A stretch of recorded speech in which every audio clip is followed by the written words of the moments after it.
20 में जो working group है SDG 16 sustainable development 16 plus and promoting civic space, इसको लेकर आज हरिद्वार का ये कॉन्फ्रेंस है। मैं इस कॉन्फ्रेंस में आप सभी का हृदय से स्वागत करता हूं। G20 ग्रुप अंतर्राष्ट्रीय सहयोग का प्रमुख मंच है, जिसकी स्थापना एशियाई वित्तीय संकट के बाद 1999 में की गई, जिसमें 9 एंगेजमेंट ग्रुप हैं: business 20, civil 20, labour 20, parliament 20, science 20, think 20, urban 20, women 20 और यूथ 20। SDG 16 प्लस सिविल 20 के वर्किंग ग्रुप में से ही है, जिसका उद्देश्य समावेशी समाज को आगे बढ़ाना, जिसकी प्रमुख बैठक आज हरिद्वार में जो कि आध्यात्मिकता और सद्भाव के लिए जाना जाता है। मैं आभार व्यक्त करना चाहूंगा हमारे चेयरपर्सन परम पूज्य माता अमृतानंदमयी माँ का, जिनका अभी आपने उद्बोधन सुना है। हमारे जो सेक्रेटरीएट हैं उसके संरक्षक आदरणीय विनय सहस्त्रबुद्धे जी का, यहाँ उपस्थित हमारे विजय नामबियार जी जो हमारे शेरपा भी हैं, आदरणीय स्वदेश जी जो सुशेरपा हैं। ऐसे सबका मैं हृदय से आभार व्यक्त करना चाहूंगा, जिन्होंने हमारे ऊपर विश्वास किया और आप लोगों की मेजबानी का, आप लोगों के स्वागत का, आप लोगों का सम्मान देने का मौका हमें दिया। मैं उनके लिए चाहूंगा कि आप लोग उनके लिए ताली बजाइए एक बार। यहां विभिन्न देशों से प्रमुख लोग आए हुए हैं, जैसे भूटान है, अमेरिका है। हमारी माता जी की प्रतिनिधि के रूप में भी बहन जी आई हुई हैं।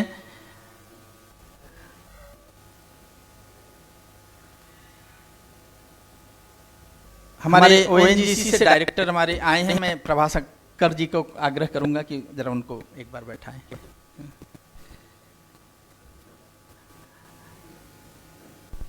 ये हरिद्वार शहर में यहाँ जो रहने वाले लोग हैं, यहाँ जो ऐसी संस्थाएं हैं, कुछ जो लोग लगभग बाहर सभी पूरे देश से 120 संस्थाओं का रजिस्ट्रेशन यहाँ पर हुआ है, जिसमें 15-20 हरिद्वार की संस्थाएं भी शामिल हैं।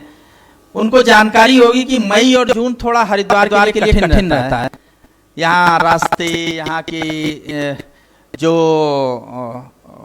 लोगों का खासकर सैटरडे संडे में जितनी भीड़ होती है, वो बहुत ही हम लोगों के लिए हैरत करने वाली बात होती है। हम खुद निकलना नहीं चाहते हैं, इसलिए हमारे जो आज के गेस्ट हैं, विशेष रूप से आदरणीय निशंक जी, आदरणीय आचार्य बालकृष्ण जी, उनको आने में थोड़ा सा विलंब हो रहा है, तो उसके लिए विशेष रूप से क्षमा चाहेंगे आपसे।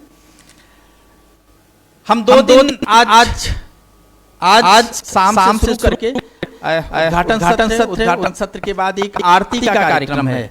चूंकि हरिद्वार में हर की पैड़ी की आरती एक महत्वपूर्ण आरती होती है, हर की पैड़ी की मान्यता भी है और लोगों में अध्यात्म के प्रति लोग जाना भी चाहते हैं। लेकिन इसी नाते से चूंकि अमावस्या भी है और भीड़ भाड़ भी बहुत है, आज जाम बहुत ज्यादा है, इस कारण से हम लोगों ने प्रयास किया है कि हम जिस स्थान पे हैं उसी के ठीक पीछे गंगा जी बहती हैं और वहां पर ही आरती का आयोजन किया जाए। तो हम सब लोग आपके लिए आरती का आयोजन कर रहे हैं शाम को 6 बजे से। यहाँ की बैठक के बाद हम वहां जाएंगे, फिर सायंकाल मिलेट्स का भोज होगा बाहर गंगा के घाट पर ही। और कल दोबारा सुबह 9, साढ़े 9 बजे से पैनल डिस्कशन किया होगी। 3 पैनल डिस्कशन के बाद सायंकाल एक समापन का क्लोजिंग सेशन होगा। क्लोजिंग सेशन के बाद हम अपने स्थानों की ओर, मतलब हमारा कार्यक्रम समाप्त हो जाएगा। 19 तारीख को हम लोगों ने 2 कार्यक्रम रखा था। एक कार्यक्रम था चूंकि सस्टेनेबल डेवलपमेंट के लिए हरिद्वार में 2 बड़ी संस्थाएं, एक देव संस्कृत विश्वविद्यालय जिसने पिछले लगभग 45 सालों से शांति कुंज के नाम से आप सभी लोग जानते हैं, 45 सालों से बड़ा काम किया है और ग्रास रूट से लोगों को उनकी कैपेसिटी बिल्डिंग की है और उनको आगे लेकर आए हैं। इसी प्रकार से पतंजलि का नाम भी आपने शुरू किया होगा, सुना होगा, और उसने भी लोगों को आगे बढ़ाने में, लोगों की कैपेसिटी बिल्डिंग करने की, उनकी क्षमताएं बढ़ाने में एक अद्भुत और बड़ा काम किया है। तो वो एक हमारे लिए अब था कि ये दोनों इसकी एक एक्सपोजर विजन करा सकें, लेकिन यहाँ के प्रशासन के कारण से उनका कहना था कि भीड़ बहुत होगी तो आप ये जिम्मेदारी मत लीजिए। तो हम व्यक्तिगत स्तर पर किसी को जाना होगा जो जा सकते हैं उनके लिए व्यवस्था बनाएंगे और वो जाएंगे, जाकर वहाँ रुक सकें, रह सकें, उसकी व्यवस्था हम बना देंगे। लेकिन सामूहिक ले जाने का कार्यक्रम रोक दिया गया है। आज ये कार्यक्रम आगे बढ़े और अपने निर्धारित लक्ष्य, निर्धारित गोल तक पहुंचे। इस नाते इस कार्यक्रम को आगे बढ़ाना चाहेंगे। मैं आग्रह करूंगा संचालक से कि वो इसको आगे बढ़ाएं। मैं पुनः मां गंगा की गोद में आप सब लोगों का स्वागत करता हूं, आपका बहुत बहुत आभार व्यक्त करता हूं। ये स्थान थोड़ा सा हमारे लिए कठिन था। यहाँ पे चूंकि ये बिल्कुल नया होटल है, यहाँ व्यवस्थाएं भी आपको मिलेंगी, निश्चित रूप से व्यवस्थाएं मिलेंगी, क्योंकि अभी 1 महीने पहले इसका सरकार से, उत्तर प्रदेश सरकार का ये होता था, ये ट्रांसफर होकर आया है, अभी किसी निजी हाथों में आया है। लेकिन हमारे लिए जरूरी ये था कि जो लोग बाहर से आ रहे हैं वो गंगा के किनारे रह सकें। हमने यहाँ एडिशन भी था, अन्य कई स्थान थे, लेकिन हमारे लिए वो हमको लगता था कि वो पूरा का पूरा शहर के अंदर रहने के बजाय हम गंगा के किनारे रहेंगे, लोग गंगा के पास रहेंगे, माँ गंगा की गोद में रहेंगे, तो शायद उनको भी अच्छा लगेगा, ज्यादा अच्छा लगेगा। इसलिए ये निर्णय मेरा है। आप लोग अगर कहीं थोड़ी बहुत व्यवस्थाएं आपको मिलेंगी, निश्चित मिलेंगी, मुझे विश्वास है कि मिलेंगी थोड़ी बहुत व्यवस्थाएं, तो वो आपको हमें छोटा समझ के आपको उसको एक तरह से हमको क्षमा देना पड़ेगा। पूज्य आचार्य जी यहाँ पर आ गए हैं, मैं उनसे आग्रह करूंगा कि वो सीधे मंच पर ही आ जाएं। पूज्य आचार्य जी।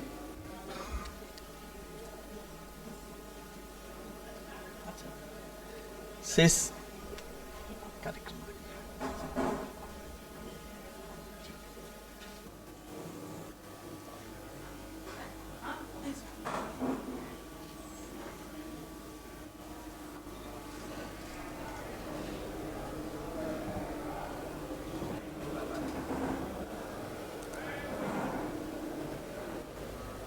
Thank you, Sanjay ji, for addressing the gathering with a very warm and informative welcome note.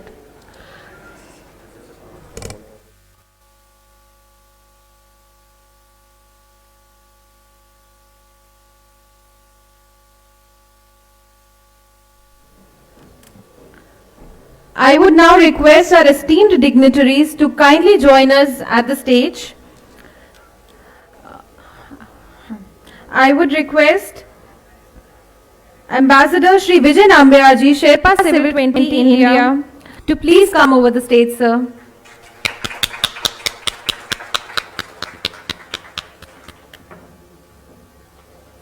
I would now request Brahmacharini Amrita Chaitanya, representing Mata Amrita Nandmai, to please join us at the stage.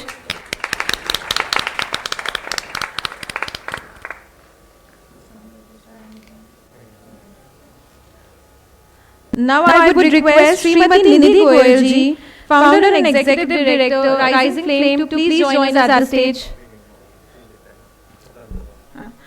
I would request Srimati Dr. Sapna Narula ji, President Global Network for Sustainable Development, to kindly join us at the stage. Shri Swadesh Singh ji, Sherpa Civic 20 India, sir, please join us at the stage.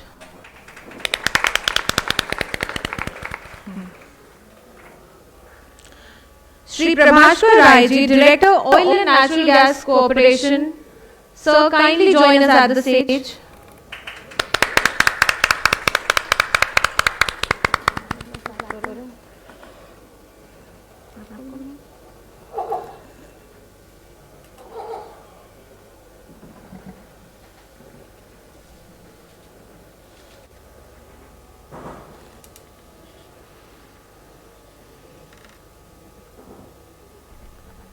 Moving ahead, I would request Shri Dr. Amit Tuteja, National Coordinator, SDG 16 Plus Working Group and Co-Founder, Connecting Dreams Foundation, to please come to the stage and talk about SDG 16 Plus and promoting civic space.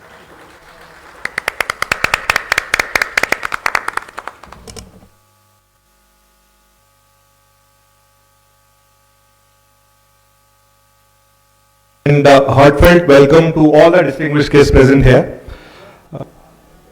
to the Global Conference on SDG 16 Plus and Promoting Civic Space.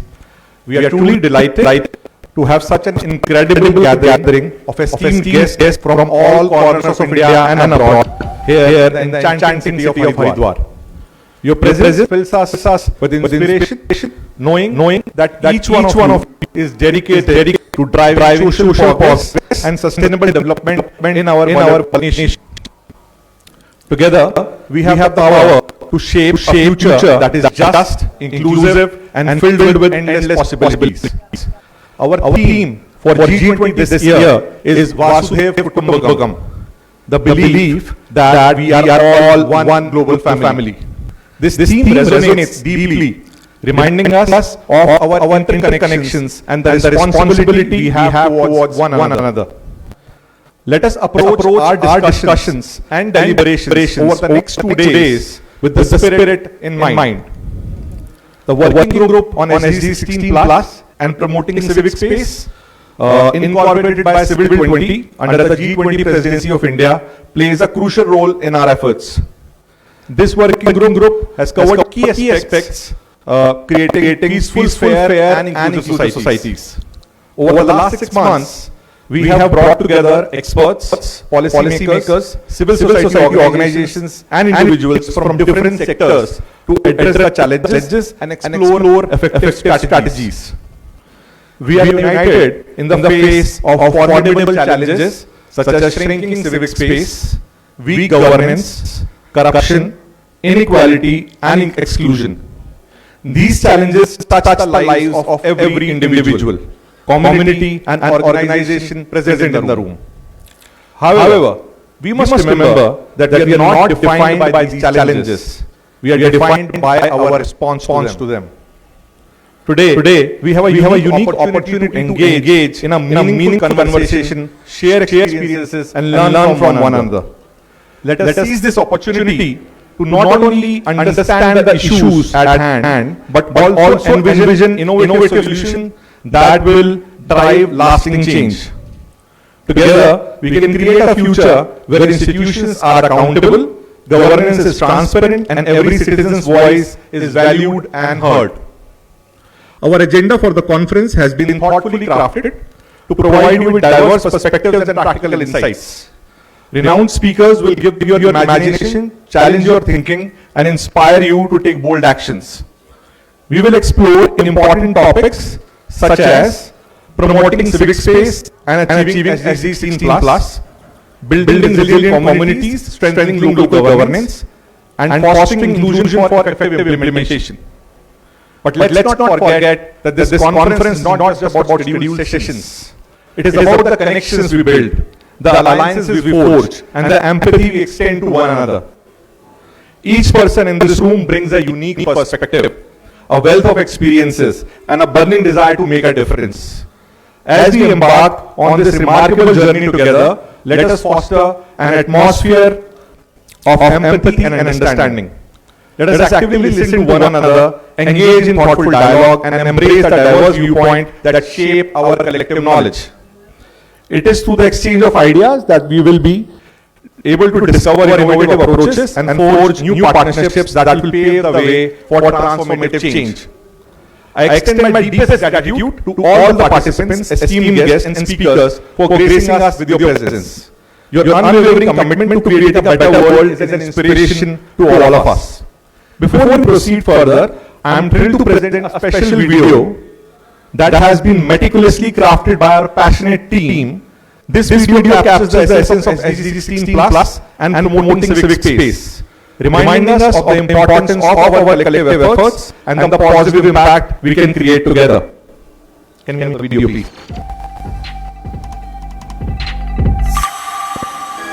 The world that we know today is a world riddled with innumerable challenges, from climate change to events that threaten peace and social cohesion, from conflicts and humanitarian crises to the erosion of trust in public institutions. These are just some of the burning issues with far-reaching consequences.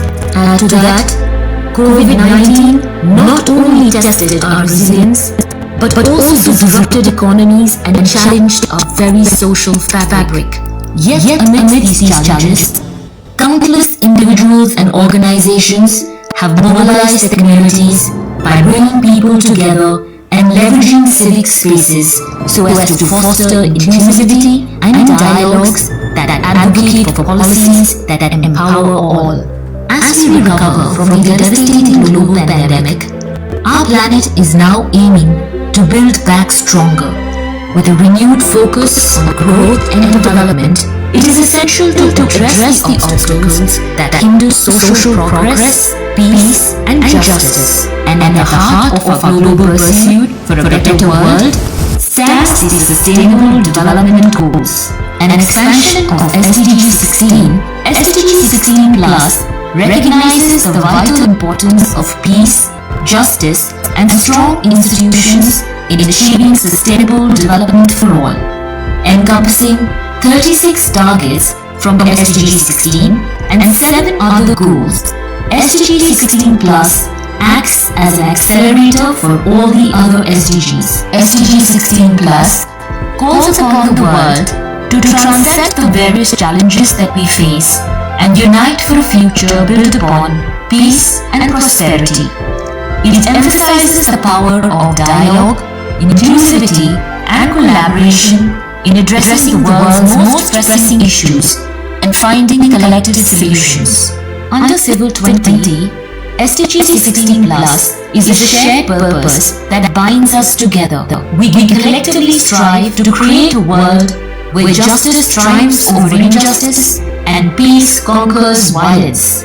We gather here today in the sacred city of Haridwar at this conference on SDG 16 Plus and promoting civic spaces, united in our pursuit of peace, justice, and inclusive societies. Guided by our shared purpose, under Civil 20, we recognize that each one of us is a light that has the potential to illuminate the path towards a better world.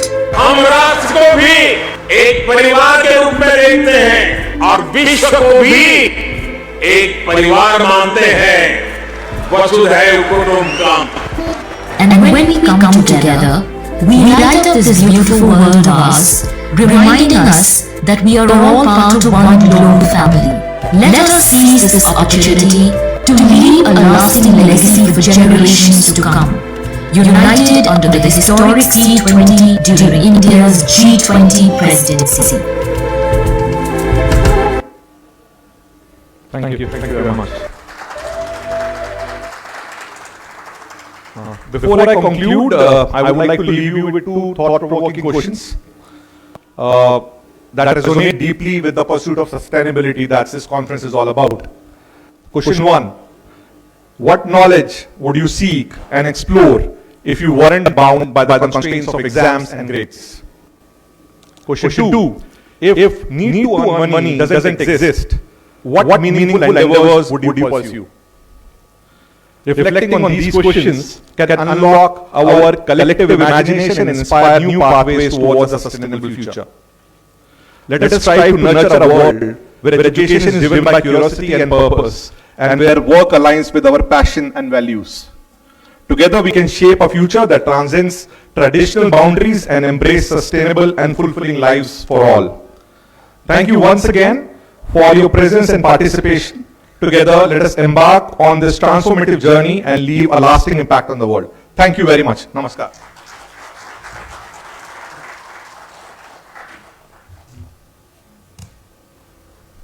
Thank you, Amit ji. It was truly an enthralling video.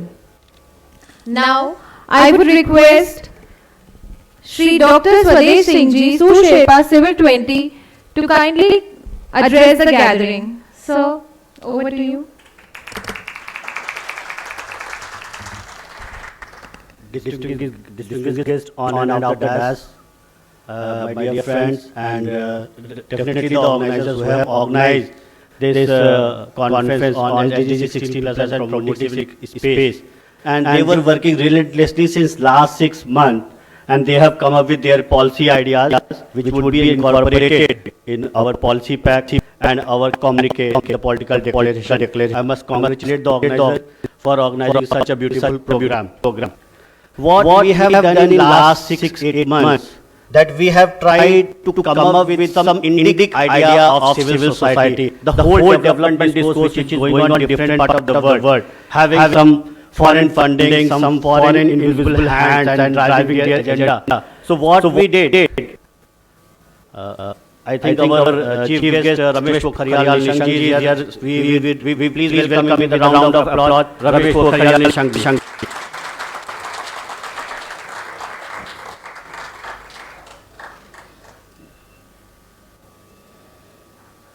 मैं आग्रह करूंगा कि आप सीधे मंच पे आए और अपना स्थान ग्रहण करें।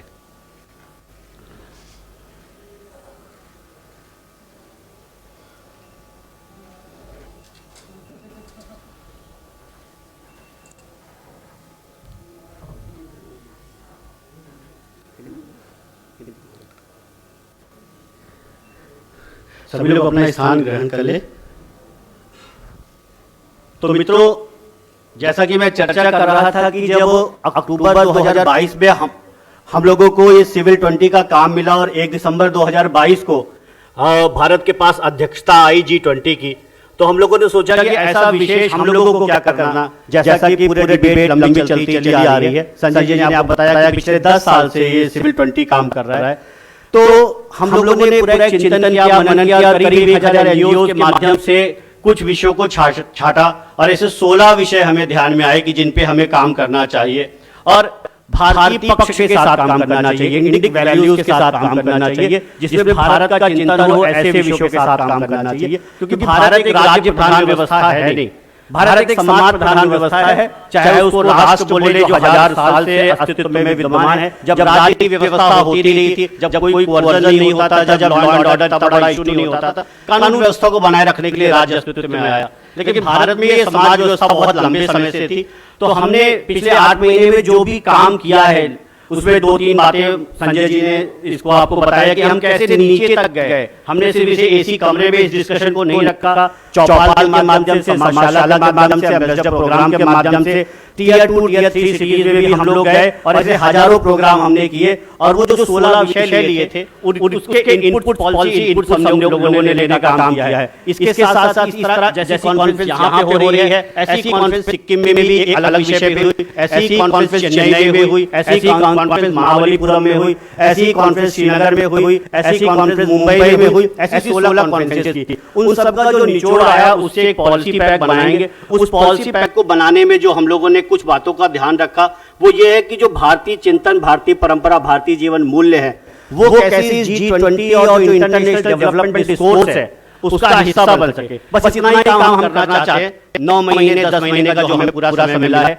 हमने कोशिश किया है कि जो इंडिक वैल्यू थॉट सिस्टम है, जो हमारा सिस्टम है, जिन विचारों के साथ, जिन 4000 5000 साल पहले भी जैसे हाथ में ये जो रक्षा सूत्र बना है, यही समाज ऐसे ही इकट्ठा होता था, ऐसे ही अगले 4-5 हजार साल इकट्ठा होते रहे।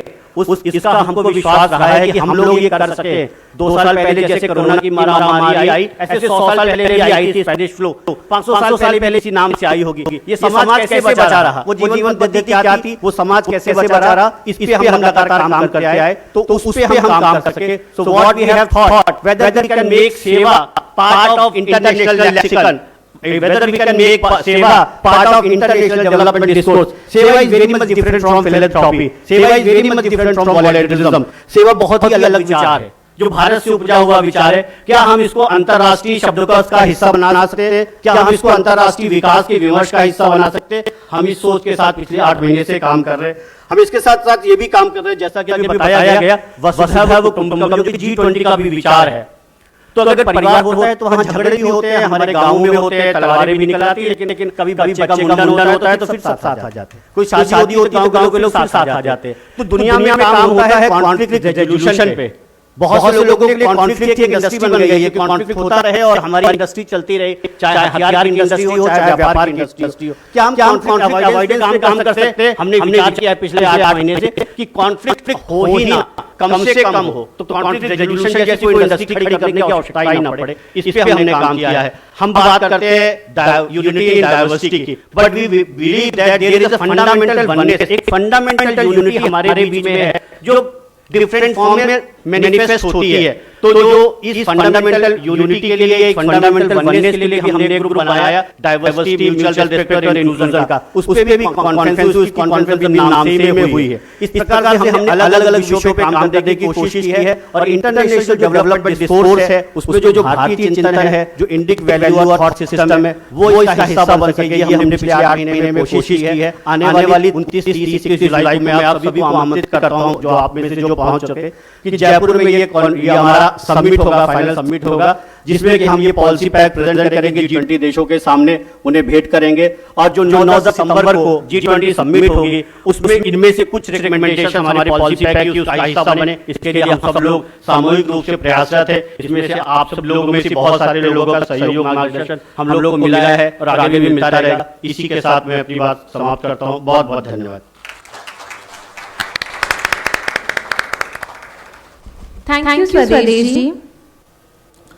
I would now request to welcome our honorary guest, Shri Dr. Ramesh Pokhriyal Nishank ji, पूर्व मुख्यमंत्री उत्तराखंड, पूर्व केंद्रीय शिक्षा मंत्री। Welcome, sir.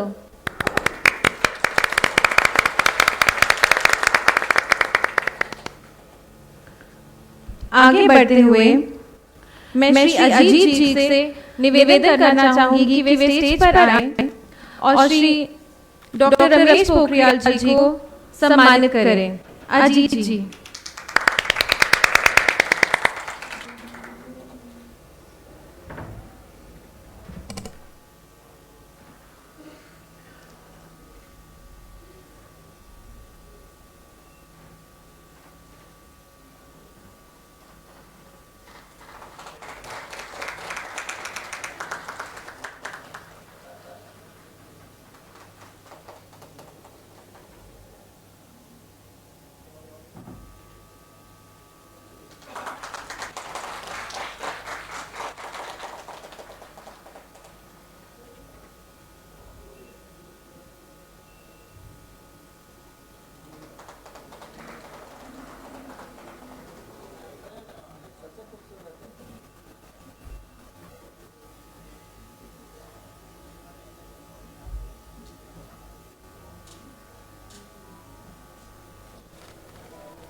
श्री सुखबीर सिंह जी से निवेदन करना चाहूंगी कि वे स्टेज पर आए और विजय नाम्बियार जी को सम्मानित करें।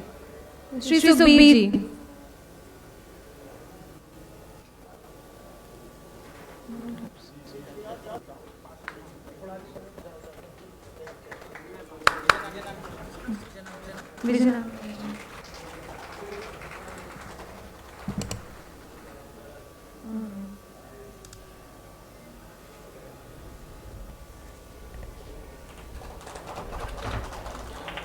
I would now request Shri Sandeep Goyal ji to come and felicitate Acharya Balkrishna ji. Sandeep Goyal ji.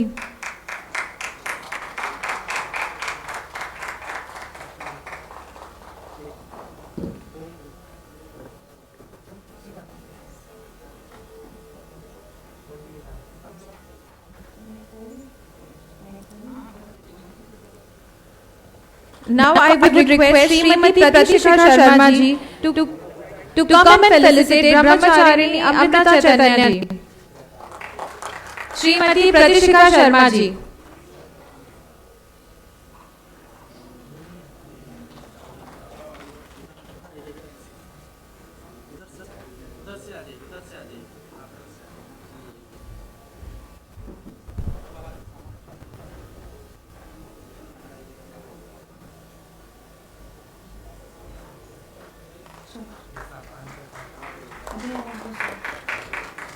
Now I would request Srimati Kamla Joshi ji to come and felicitate Srimati Nidhi Goyal ji. Kamla Joshi ji.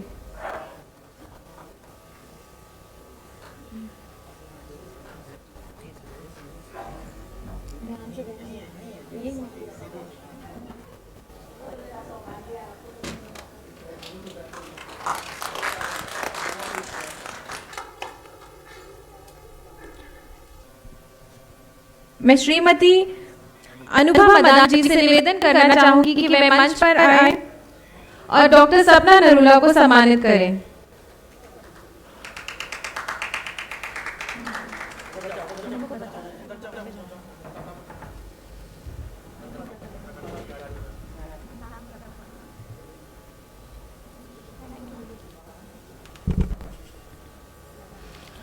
I would now request Shri Anmol Garg to come and felicitate Shri Prabhashkar Rai ji.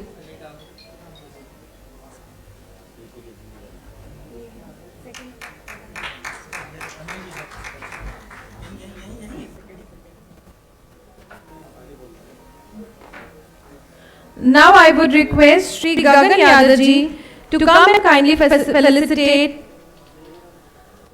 Shri Swadesh Singh ji. Gagan Yadav ji.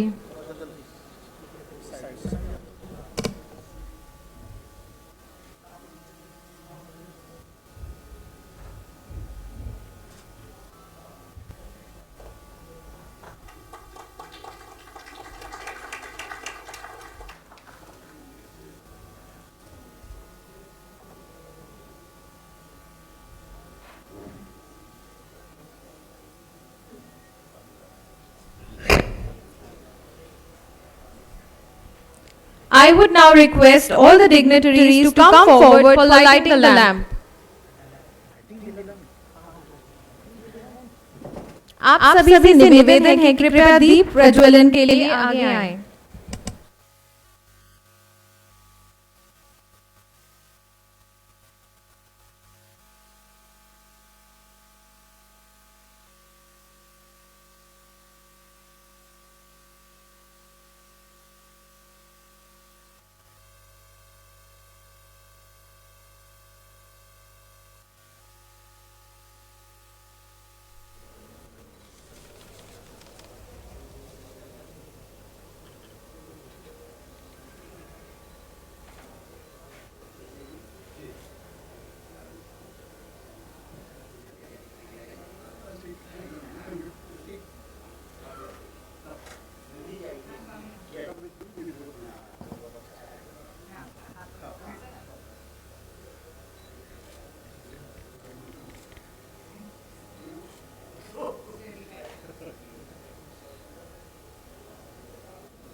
Thank you, everyone.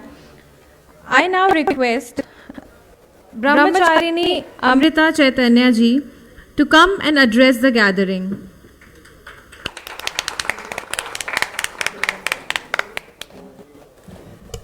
Om Amriteshwari Namaha. I begin with my humble prostrations to Amma, Mata Amritanandamayi Devi, Chair of C20, representing whom I stand here and share a few words with you today. I offer my salutations to Acharya Balakrishna ji, Dr. Ramesh Pokhriyal Nishank, Ambassador Vijay Nambiar ji, Sri Swadesh Singh ji, Dr. Swapna Narula ji, Dr. Prabhaskar Roy ji. And also, I really want to express my gratitude to all the organizers of this event for providing such a wonderful opportunity. Amma often reminds us that in the age of Sri Rama, in the Treta Yuga, the enemy was out, it was in the other country. Lord Srimad Rama's time, the enemy was Ravana in Lanka. In the Dwapara Yuga, Lord Sri Krishna's time, the enemy was a little closer, the enemy was in the family, was Kamsa, Lord Krishna's uncle. Now, in Kali Yuga, the enemy has come closer still, because the enemy is within the mind of human beings, as selfishness, greed, violence, intolerance, all these, with the list can go, we all know. So we can also look at the figures for this. Like in 2022, by the end of 2022, the number of people worldwide who have been forcibly displaced by conflict, violence, violation of human rights, came to 108 million. It went beyond 108 million. Also, if we look at between 2021 and 2022, there was a 53% increase in deaths of civilians caused by conflict. 17,000 in just the year 2022.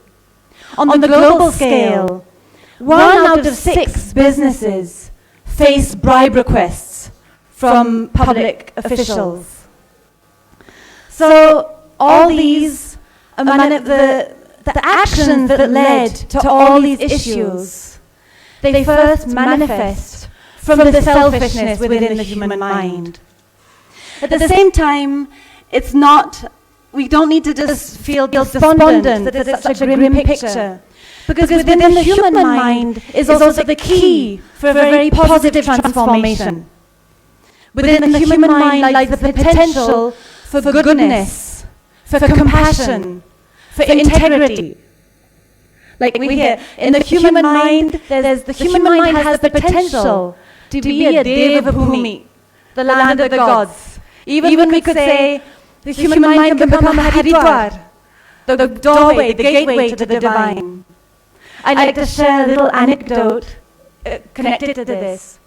My brother, several years ago, volunteered to teach English in a refugee camp. So he spent a few weeks teaching there, and it came to the last day. He's teaching children who basically have been forced away from their country, who have no place they can call home, who've been most of the time separated from their loved ones, or they've lost their loved ones. Children who've been robbed from a normal childhood. So he came for the last day of class in this refugee camp, and he was caught by surprise because as he entered the classroom, he saw that the children had gotten together and put on a big farewell party for him. His eyes filled with tears as he saw how much effort and enthusiasm and love they had poured into this. They had kept the tables together. Each child had brought a sweet dish item from their family or from their room in a camp. There were a pile of cards they had written and drawn out for him. Everyone started eating, and at some point, a 9-year-old boy came up to my brother, and he handed him a piece of cake. And he showed my brother, said, look, he pointed out at an older girl, like a child, maybe a 14-year-old girl. And he said, sir, look, she made this cake. She spent all afternoon making it, but she's refusing to eat herself. Please, sir, will you just take this piece of cake? You can convince her to eat yourself. Please, tell her to eat, sir. My brother was overwhelmed at the care and consideration of this 9-year-old child. So like this, even in the face of the most challenging circumstances, the human mind does have the potential to bring in light. Sanatana Dharma teaches us, and our Amma often reminds us, that the whole universe functions based on yajna. Basically it means we all function on a cycle of cooperation, a cycle of giving, mutual cooperation. This is clear, it's very tangible if you look at nature. Every being, every element in nature offers its contribution, it surrenders at the altar of the whole, of the macrocosm. Like clouds offer their rain, trees offer oxygen, the list goes on. But the point is, we human beings are also part of nature. And we need to understand that it's only through a spirit of yajna, through a spirit of mutual cooperation, of giving, can we bring in peace and harmony into society. Lord Krishna in the Bhagavad Gita states, Yajna Shishta Shna Sandaha Muchyante Sarva Kilbishehi, means those virtuous people who eat the remnants of the yajna, they are free from all evil. However, Bhunjate te tvagam papa, ye pachanti atmakaranat. It means those people who cook food only for their sake, only for themselves, they eat only evil. This is not a shloka about food. It's way beyond that. This shloka is talking about all our actions. When we perform actions whose sole purpose is to benefit ourselves, where the only focus is I, me, and mine, we consume only evil. On the other hand, when our actions also include a consideration for the whole, selfless service, contribution towards society, then we will be freed from all evil. In olden times, in this land of Bharat, this concept, this spirit of yajna, of giving and mutual cooperation, was part and parcel of the culture. It was just woven into the fabric of society. We can see this, for example, in Bhuta Yajna, the customs of making offerings and worshipping and respecting and protecting elements in nature. Also we have Nr Yajna, offering for our fellow human beings.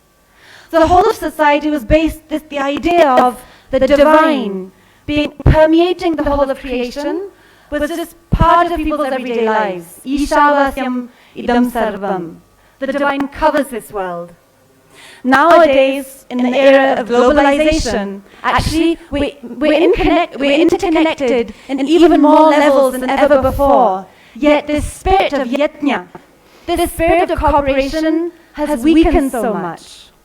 The only way we can bring peace, the only way we can bring harmony into our societies today is if we take this ancient wisdom and reinstate it in society through the means of governance, through institutions of justice, through civic organizations. I'd like to just, before concluding, I'd like to share one more real-life story. This is a friend of mine who's a primary school teacher. She was telling me, one point she had a class of first graders, so small children, 6-year-olds. One child in this class was very unstable emotionally due to difficult experiences in his very first few years. This child was called Deepak.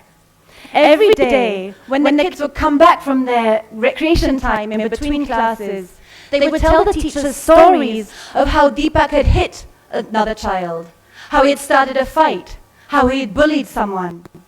So this became a big problem because it was a threat to the well-being of all the other children in the class.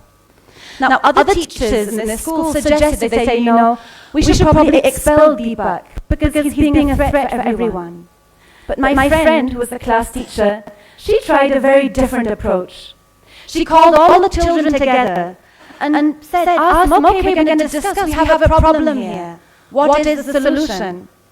These small children, these 6-year-old children themselves, talked among themselves, and they came up, without suggestions from adults, they come up with a suggestion.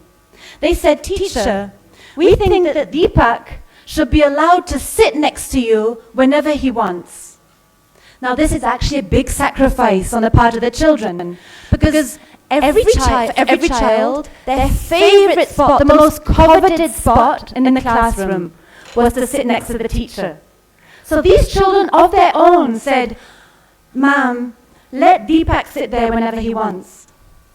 Along with this, the teacher, she did a system where she had a chart on the wall with every child's name on it. At the end of every day, a sticker would be placed next to the child's name. A green, yellow, or red sticker. Green would be very good behavior. Red would be misbehavior. Then at the end of the week, they could assess how each child had done.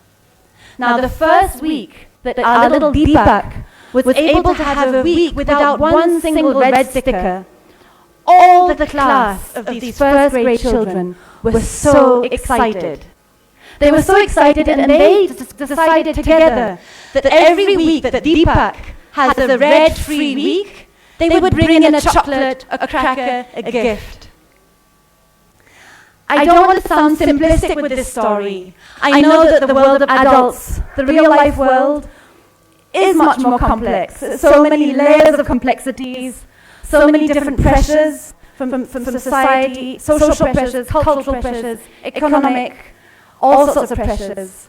However, I still feel we can extract some valuable lessons from this story. One, it is of critical importance to just involve everyone, create those public spaces to allow people to develop into responsible individuals who care for the society as a whole, who realize that their own well-being depends also on the well-being of the whole. Also, we need institutions at every level, but it is fundamentally important that those institutions be grounded in spiritual values. And what I mean by spiritual values is basically nothing else than compassion. Our Amma says, spirituality begins and ends in compassion. So we need institutions to prevent conflict, to prevent violent crimes, to create a safe society so that individuals anywhere in the world, regardless of their gender, of their background, can have an opportunity to achieve their full potential. We also need to renew and transform existing institutions, making them more efficient, making them more accessible and inclusive and transparent. And we also need to make sure we involve everyone at all levels, just to create those conditions for the development of citizens, of global citizens, who have that sense of responsibility. And we can then really fulfill that dream of Vasudhaiva Kutumbakam. Before ending, I would just like to finish on a prayer by Amma. I just reiterating Amma's prayer. Let us all proceed with one mind and one goal, to work selflessly for the world's welfare. May our acts become a noble ideal for those who will come after us. May the tree of our life be firmly rooted in the soil of love. May our good actions be its leaves. May our kind words be its flowers. May peace be its fruits. May this world grow and prosper as one family united in love. May the ethos of Vasudhaiva Kutumbakam awaken, be put into practice, and bear fruits in everyone. May we realize a world where there is endless peace and harmony. May divine grace bless us all. Thank you. Om Amrita Shri Namaha.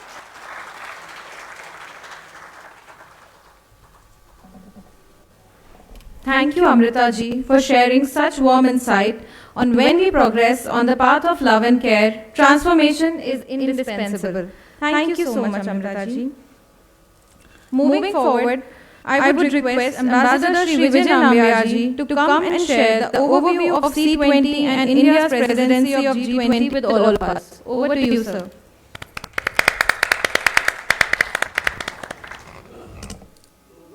What simple but profound reflection on civic space. I think Brahmacharni Amrita Chaitanya has actually voiced what is deeply felt by every one of us. Let me start by addressing myself to Sri Ramesh Pokhriyal, the former Chief Minister, Acharya Balkrishan ji, Mr. Sanjay Chaturvedi ji, Mr. Prabhaskar Roy ji, Sapna Nurla ji, Nidhi Goyal ji, and Swadesh ji, our own Swadesh ji. This has been a very important process, as Swadesh ji had explained to all of you.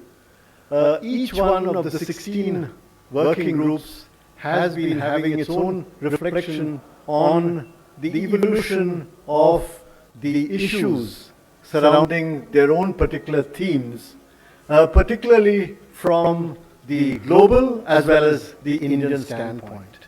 India's presidency of the G20 has, as the Prime Minister said, been inclusive, ambitious, action-oriented and decisive. This is what he wanted our presidency to be, and it is increasingly proving to be that.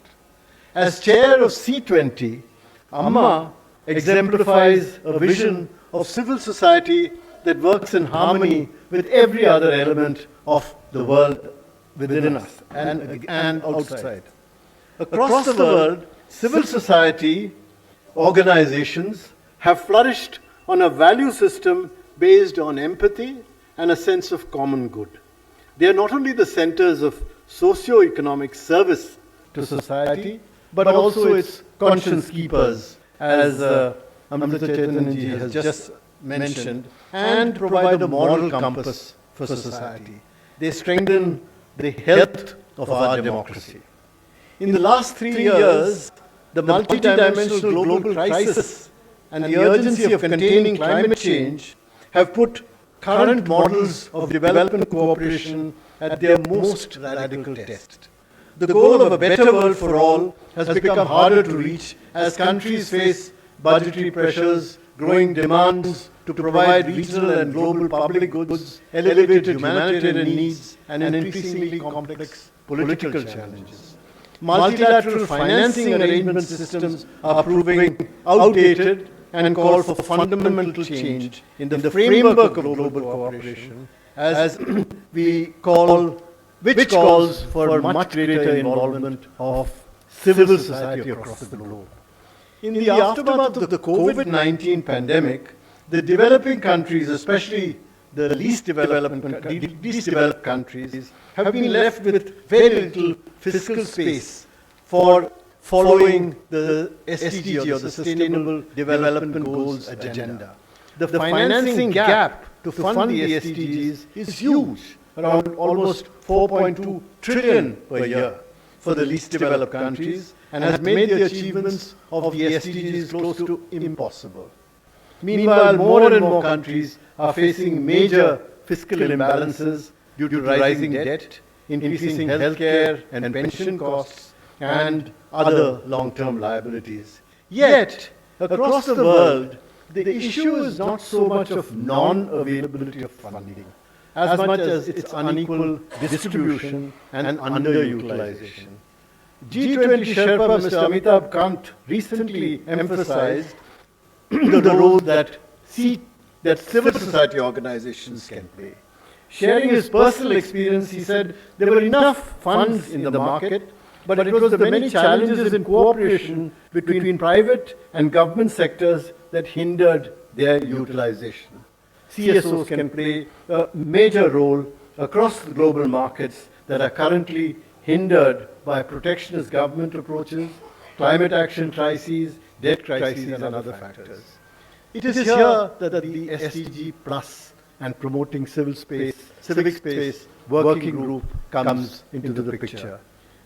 Over the past few months, this working group has conducted 20 policy consultations, both through in-person and virtual formats, across 20,000 participants and over 100 foreign participants. They have addressed various challenges to civic space, including restrictions on civil society, poor government strategies, corruption, exclusionary policy-making processes, and they have also, as Swadeshi mentioned earlier, conducted massive public outreach through Chaupals, Samadshalas, and ambassador programs among students.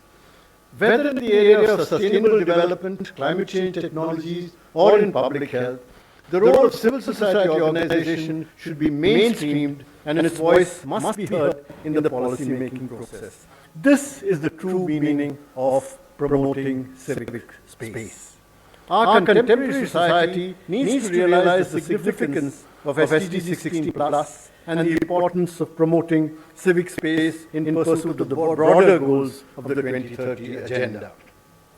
It must foster a peaceful, just and inclusive societies and ensure access to justice for all, strong institutions, accountable governance, and civic participation. Nowhere was this more challenged and, in a sense, also shown up as during the COVID crisis. But if SDG 16 is key to addressing peace and security within communities, the partnership between states, SDG 17, is equally critical to realize sustainable development goals. This is true, especially in respect of the Alliance for Digital Public Infrastructure and public-private partnerships for disaster response. Both governments and civil society must reflect on how far we can go and how much we must do to mainstream technology and scale it up in order to build better global public goods for entire communities across the globe. In India, the rapid scaling up of public digital platforms like Aadhaar, Unified Payment Interface, Digital Signature, DigiLocker, and the adoption of artificial intelligence in fintech and high-speed internet services, these have contributed tremendously to our advance in providing swift, secure, paperless, and cashless service delivery. We also need to support data gathering efforts, sharing best practices, and appropriate technical assistance. At the same time, obviously, we must protect individual privacy concerns. But officials from different jurisdictions must share understandings and best practices, as we call them udaharans, that respect freedom of expression and access to information. While a global framework should be driven by member states, the involvement of the private sector and civil society is essential to develop governance innovations. Private sector participation must be inclusive and should reflect not just the large companies, but also small and medium-sized enterprises, as well as startups through representative bodies. That, I think, is the true meaning of inclusiveness, and SDG Plus promotes that. Meanwhile, as the Secretary General has mentioned, we need to support an ambitious SDG stimulus plan, and the SDG 16 Plus Working Group has called for support to this plan, which we hope will be reflected in the G20 documents also. There have been many other points which have been suggested, and in fact in April in the UNGA, in the General Assembly, a special resolution was passed which recognizes what they call a social and solidarity economy, the SSE, which is another word for civil society.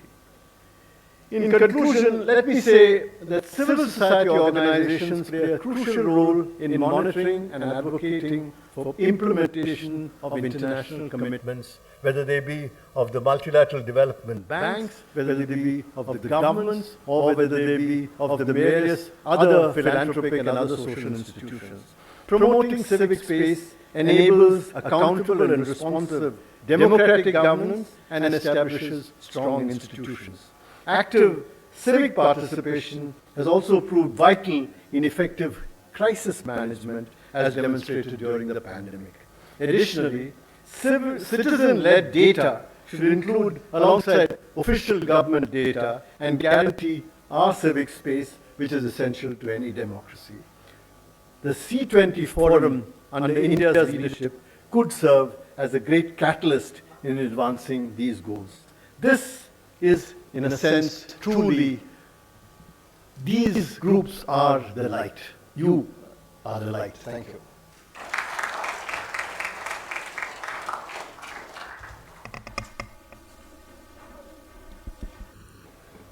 Thank you, Vijayji, for taking us through the vision of C20 and G20 and providing key highlights.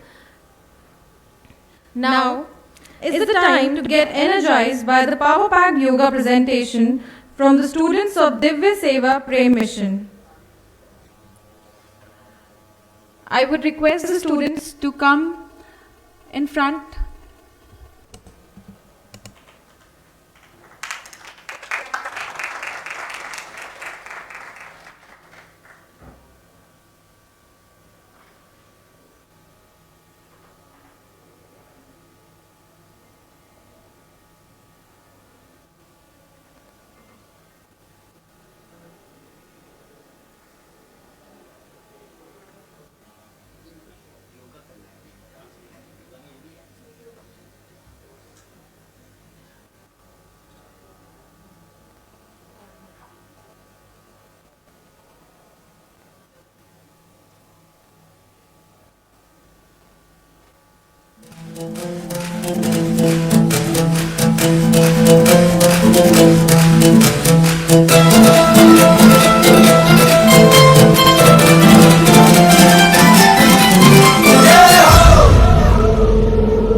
आजा आजा जिंद शामी आने के तले चादरी वाले नीले आसमान के तले जय हो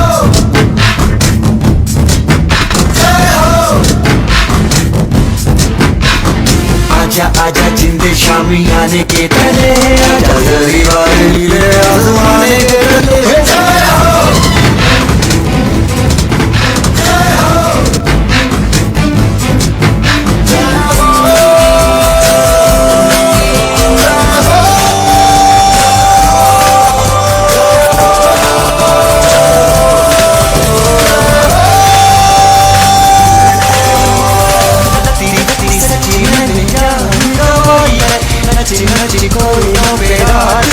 अखियों की नींद मैंने मुंह से उड़ाई गिर गिर कर मैंने उंगली जलाई है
Thank you so much, young trailblazers, for filling us all with a lot of energy and dynamism. A huge round of applause for them once again.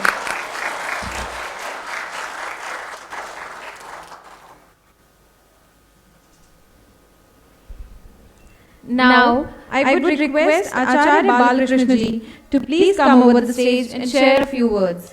Over to you, sir.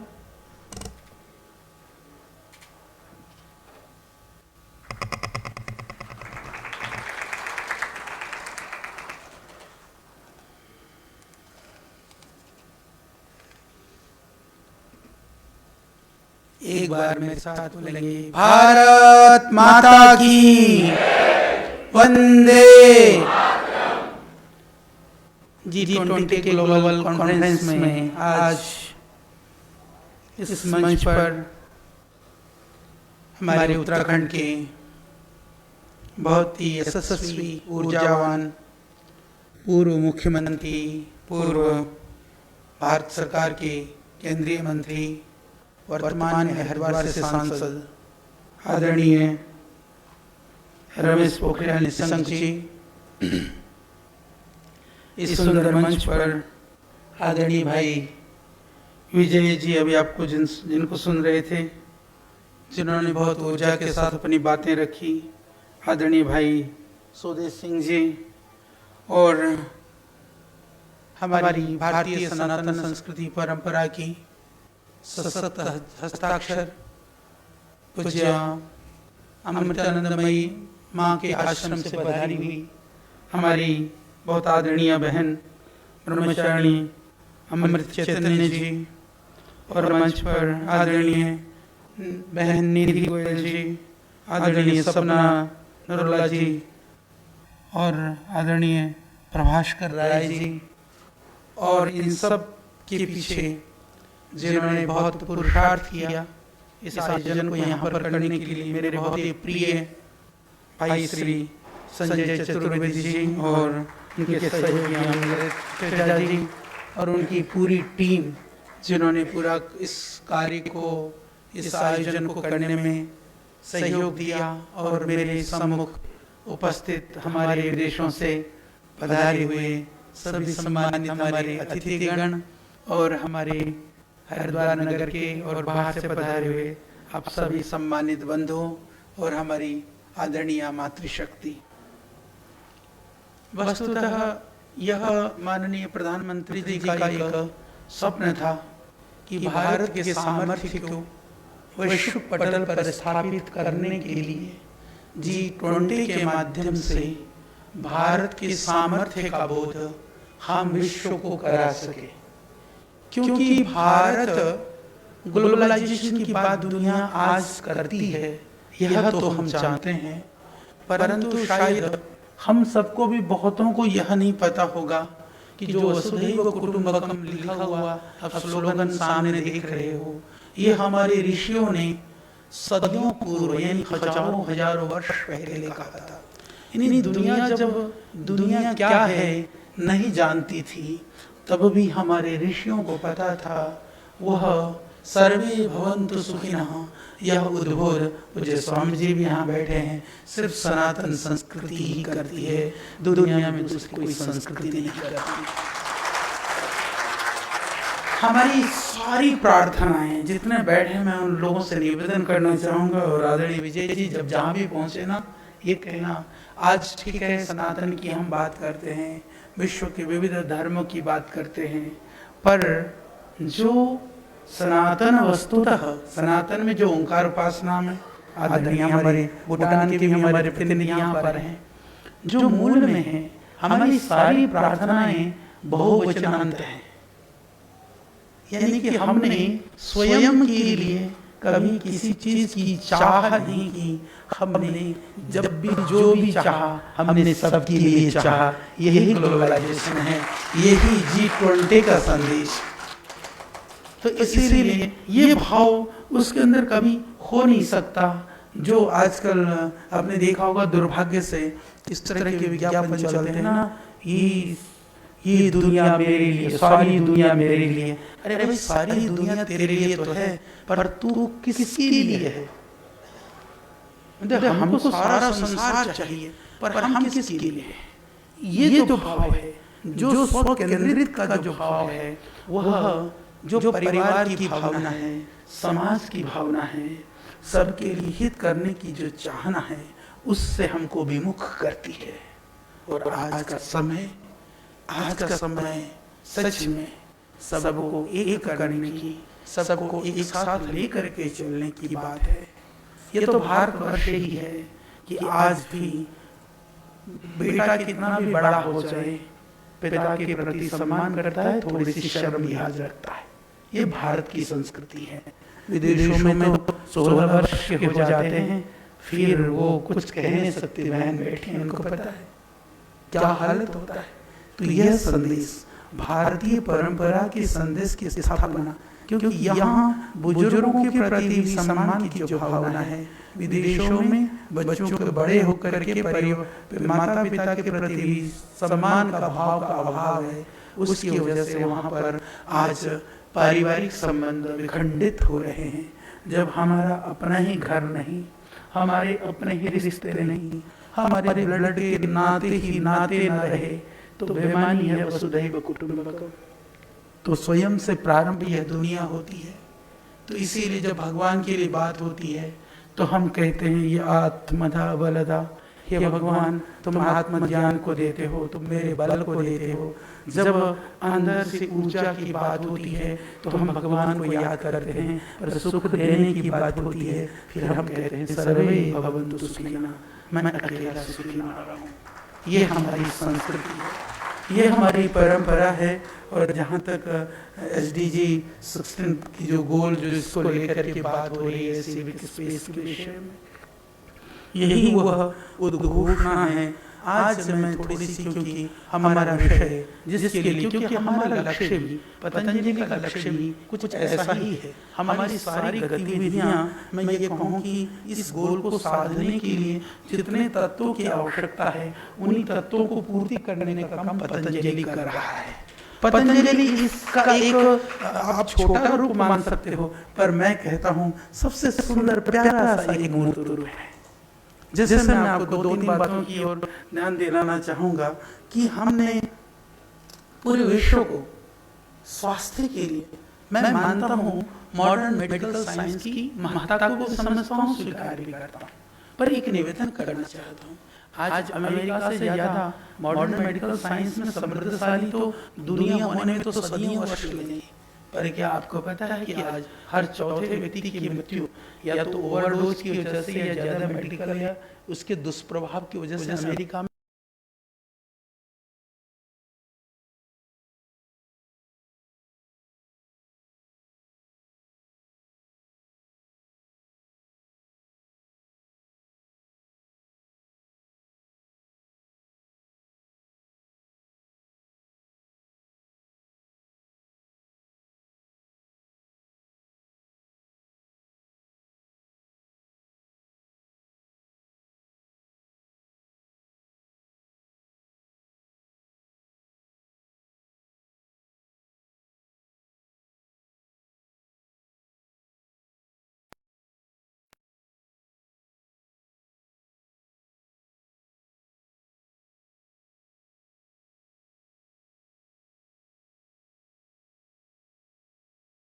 हम उन 70% आबादियों को कब चिकित्सा उपलब्ध करा पाएंगे यदि मॉडर्न मेडिकल सिस्टम को, यदि मैं कहूँ कि वह हम इमरजेंसी और हमारे लिए वो एक्यूट मैनेजमेंट के लिए मेडिसिन हो, बाकी के लिए हम कहें, देखिए कि रोगी, यदि कोई व्यक्ति रोगी हो जाता है तो ही हॉस्पिटल का वो रॉ मटेरियल होता है। पर मेरा आयुर्वेद तो ऐसा नहीं कहता है। मेरा आयुर्वेद कहता है स्वस्थस्य स्वास्थ्य रक्षणम हातुरस्य रोग प्रशमनम चेति, कि आयुर्वेद का पहला लक्ष्य है कि आदमी बीमार ही न हो। इस लक्ष्य को, इस संकल्प को लेकर के चलना पड़ेगा कि जब व्यक्ति बीमार ही नहीं होगा तो कम हॉस्पिटल होने पर भी इमरजेंसी के लिए उनके प्रयोग से व्यक्ति निरोग हो सकेगा। तो ये हमारी ट्रेडिशनल मेडिसिन सिस्टम जो पूरी दुनिया के अंदर प्रचलन में आज भी है, वह इसी बात को कहती है। पूरी व्यवस्था इसी तरह की है। यदि हम गहराइयों में जाएं, इस कार्य के लिए मैं निवेदन कर दूं कि WHO ने एक काम शुरू किया था 1999 में, और उन्होंने उस काम को बंद कर दिया 2010 में, 2010 में उस काम को बंद कर दिया।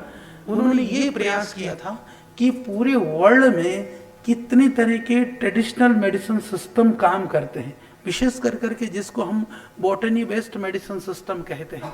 वनस्पति जड़ी बूटी आश्रित चिकित्सा पद्धतियाँ पूरी दुनिया में कितनी हैं और किस तरह से काम करती हैं, उसके ऊपर उन्होंने, उसका आपको रिपोर्ट मिल जाएगा, नेट पर भी मिल जाएगा। और सौभाग्य से मुझे जेनेवा जाने का मौका मिला और WHO के अंदर UN SDG के हेल्थ के ऊपर जो 10 लोगों को सम्मानित किया गया था, उसमें से हम भी एक थे। तो वहाँ भी सम्मान पाकर मैंने ये बात वहाँ पर भी यही बात कही। मैंने कहा देखो, आपने शुरू किया और बंद किया, वो इतना भी चेकलिस्ट नहीं बना पाए। लगभग पूरी दुनिया के 3,60,000 तरह के प्लांट्स बायोडाइवर्सिटी है पूरे वर्ल्ड में। उसमें कितनी प्लांट्स बायोडाइवर्सिटी ऐसी है जो मेडिसिन के रूप में यूज किया जा रहा है या किया जा सकता है, उसकी चेकलिस्ट भी ना बना पाए। आज हम इस यहाँ मंच से, क्योंकि भारत को विश्व में पहुंचाना, इसलिए जो मंच पर विशेष करके जो भाई लोग हैं जिन्हें आगे इन सारी रिपोर्ट को इकट्ठा कर करके वैश्विक स्तर पर ले जाना है, मैं निवेदन करना चाहूंगा। पतंजलि ने न केवल उनकी चेक लिस्ट बनाई, अपितु वर्ल्ड हर्बल इंसाइक्लोपीडिया के रूप में लगभग वर्ल्ड के 50,000 से ज्यादा प्लांट्स के डिटेल में पूरी इंसाइक्लोपीडिया बनाई, जिसके अंदर लगभग 6 लाख से ज्यादा रेफरेंसेस हैं, 20 लाख से ज्यादा वर्नाकुलर नेम हैं, 2000 से ज्यादा ट्राइब्स का हम लोगों ने रेफरेंस दिया है, और उसके अंदर अपने लाइन ड्राइंग और कैनवास पेंटिंग्स बने हुए हैं करीबन 60,000, तो वह मौलिक हैं। पूरी दुनिया के अंदर लगभग मैं बात करूं तो 9 तरह की तो चिकित्सा पद्धतियां हैं, जिनको चिकित्सा सिद्धांत जिन पद्धतियों में है, जैसे भारतवर्ष में ही ज्यादा पद्धतियां हैं जिनको हम आयुर्वेद कहते हैं, सिद्धा कहते हैं, फिर एक यूनानी हो गई, इसके अलावा स्वारंपा हो गई, एक फिर चाइनीज सिस्टम है, जापान कोरियन है, और इसके अलावा ग्रीक, और एक ये इस तरह की चिकित्सा पद्धतियाँ। यदि हीलिंग प्रैक्टिसेस की मैं बात करूं, पूरी दुनिया के अंदर 964 तरह की healing practices botany based medicine system के अंदर पूरे विश्व के अंदर आज भी कहीं ना कहीं किसी न किसी रूप में प्रयोग किया जा रहा है। चिकित्सा पद्धतियाँ किसी न किसी रूप में विद्यमान है, उन सबका डिटेल्ड डॉक्यूमेंटेशन करने का काम पिछले 20 वर्षों में सैकड़ों वैज्ञानिकों को लगा करके पतंजलि के माध्यम से लगभग वो काम पूरा हो गया है, जो लगभग 111 वॉल्यूम में 1.25 लाख से ज्यादा पन्नों में वह डॉक्यूमेंटेशन पूर्ण हो चुका है। यह दुनिया को देने का संदेश है। आज दुनिया कहती है कि ट्रेडिशनल मेडिसिन सिस्टम के अंदर कहीं एविडेंसेस नहीं है। आयुर्वेद को एविडेंस बेस्ड मेडिसिन बनाने का कार्य पतंजलि के माध्यम से, हमारे पास एनएबीएल एक्रेडिटेड 3 रिसर्च लैब हैं, 500 से ज्यादा वैज्ञानिक रात दिन काम कर रहे हैं। बायोसेफ्टी लेवल 3 लेवल का रिसर्च हमारे पास फैसिलिटी अवेलेबल है, उसके माध्यम से आज हमने आयुर्वेद को पूरे विश्व के अंदर एविडेंस बेस्ड मेडिसिन के रूप में स्थापित करने का काम किया है। लोग कहते हैं कि प्रमाण कहाँ है, आयुर्वेद से बीमारी ठीक होती है। हम कहते हैं आओ हमारे पास प्रमाण भी है, क्योंकि देखिए अनुसंधान तो प्राचीन काल में भी होता था। हमारे ऋषियों ने, हमारे महर्षियों ने जो कुछ हमें दिया है वो हजारों वर्ष के तप, पुरुषार्थ और अनुसंधान का परिणाम है। परंतु दुनिया को तो दुनिया की भाषा में समझाने वाले लोगों की आवश्यकता है, और दुनिया को आज की भाषा में, विज्ञान तब भी था, विज्ञान आज भी है, साइंस की आज की भाषा में यदि समझाएं तो हम उसको कहते हैं रिवर्स फार्माकोलॉजी। पूरी टोटल सिस्टम का हमने रिवर्स, हम लोगों ने फिर वहीं हम लोगों ने सेल लाइन से लेकर के इन विवो इन विट्रो से लेकर के क्लिनिकल से करके उन दवाइयों को पुनः स्थापित करने का काम पतंजलि ने किया है। तो यह संदेश दुनिया में पहुंचे, दुनिया में जाना जरूरी है, क्योंकि कॉन्फ्रेंसेस वगैरह के माध्यम से एक साथ एक समवेत संदेश जा सकता है, अकेले अकेले करने पर समय लग सकता है। उस कार्य को हमने पतंजलि के माध्यम से करने का प्रयास किया है। आदरणीय विजय साहब कह रहे थे डिजिटलाइजेशन के विषय में। डिजिटलाइजेशन के विषय में मैं आपकी जानकारी के लिए बता दूं, अब भारत सरकार जब ये जो आयुष्मान योजना के तहत जब सब लोगों के रोगों की चिकित्सा का एक बड़ा प्रयास है, आदरणीय प्रधानमंत्री जी का एक जो उनकी जो दृष्टि है और पूरी सरकार का हमको इस बात के लिए धन्यवाद करना चाहिए। आज गरीब से गरीब व्यक्ति भी वो चिकित्सा के अभाव में वह अकाल काल के गाल में नहीं समा जाता, उसको एक आधार और आश्रय मिला हुआ है। परंतु मैं आपको बताना चाहता हूँ, डिजिटलाइजेशन की बात आज हो रही है। मैं आपसे निवेदन करना चाहता हूँ कि पतंजलि PMR सिस्टम हम लोगों ने आज से लगभग 12 वर्ष पहले बनाई थी, जहां आयुर्वेद के 1 करोड़ से ज्यादा पेशेंट्स का डेटा हमारे पास मौजूद है। क्योंकि ये डिजिटलाइजेशन ये इसलिए जरूरी नहीं कि सिर्फ आपको अपना व्यापार और धंधा करना है, वो इसलिए जरूरी है कि जितने भी साक्ष्य और तथ्य चाहिए, कार्य की सुगमता और कार्य के अंदर दिव्यता, भव्यता और उत्कृष्टता लाने के लिए भी उसकी आवश्यकता होती है। इसी तरह से मैं आज एक छोटी सी बात, आप विजय साहब, क्योंकि डिजिटल की आपने बात करी, अचानक मेरे दिमाग में बात है, मैं आप सबको बताना चाहता हूँ।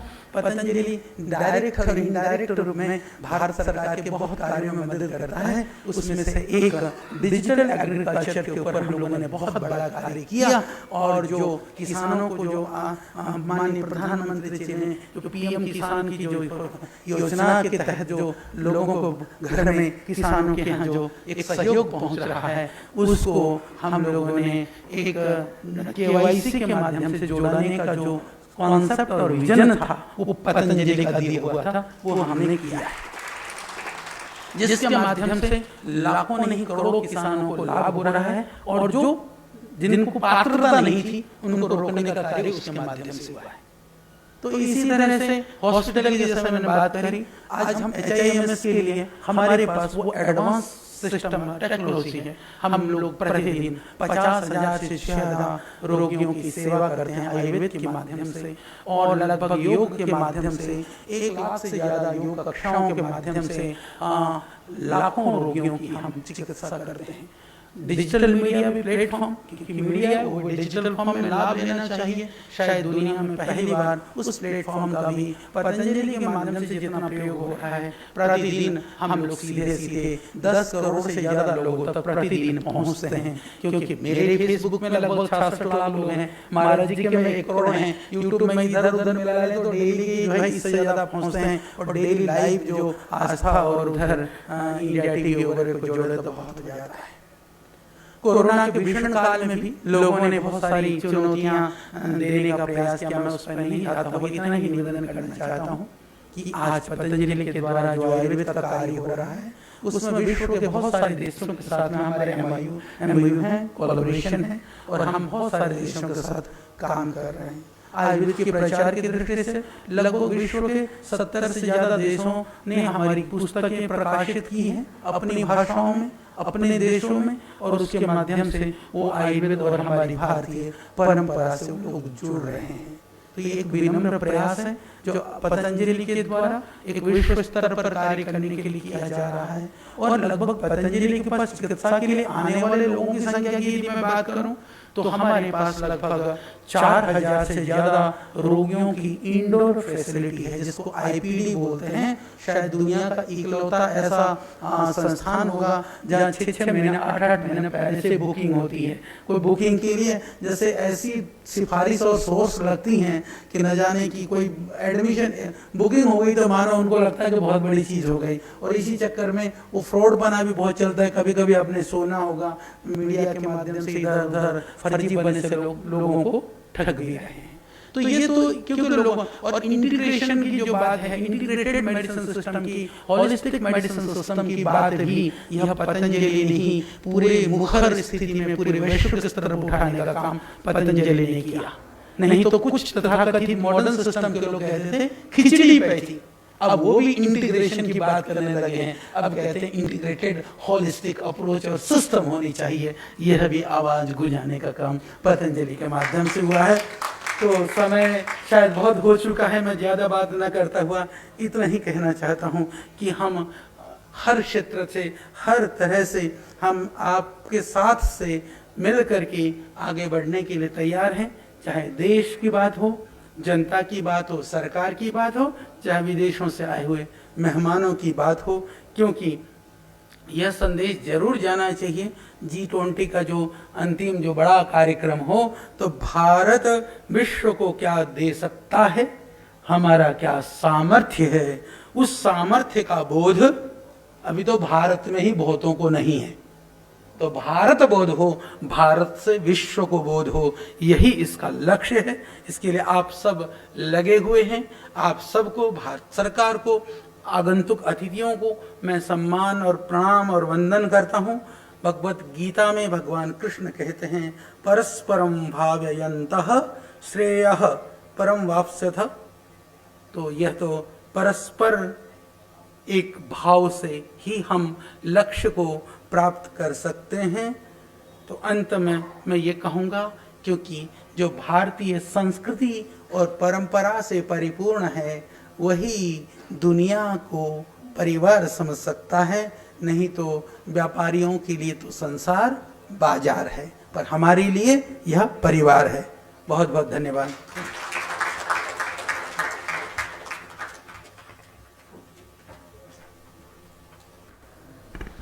Thank you, Acharya Ji, for reminding us all of our age-old saying that health is wealth. And my biggest takeaway from your address is worshipping for oneself and environment. Thank you, Acharya Ji. Moving forward, we have another special message from Dr. Vinay Sahasrabuddhe, Patron and Secretariat, Civic 20 India.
Dr. Vinay Sahasrabudhe took us through the journey of Sustainable Development Goals, which began from the establishment of Millennium Development Goals.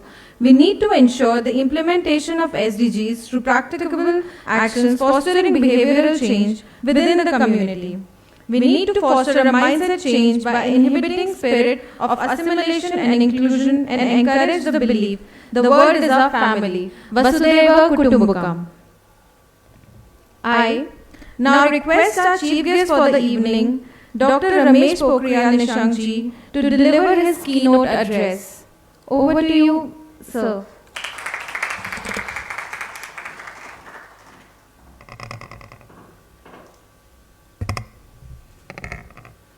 माँ गंगा के इस पावन तट पर देश और दुनिया के कोने कोने से आए आप सभी महानुभावों का मैं हृदय की गहराइयों से बहुत स्वागत कर रहा हूँ।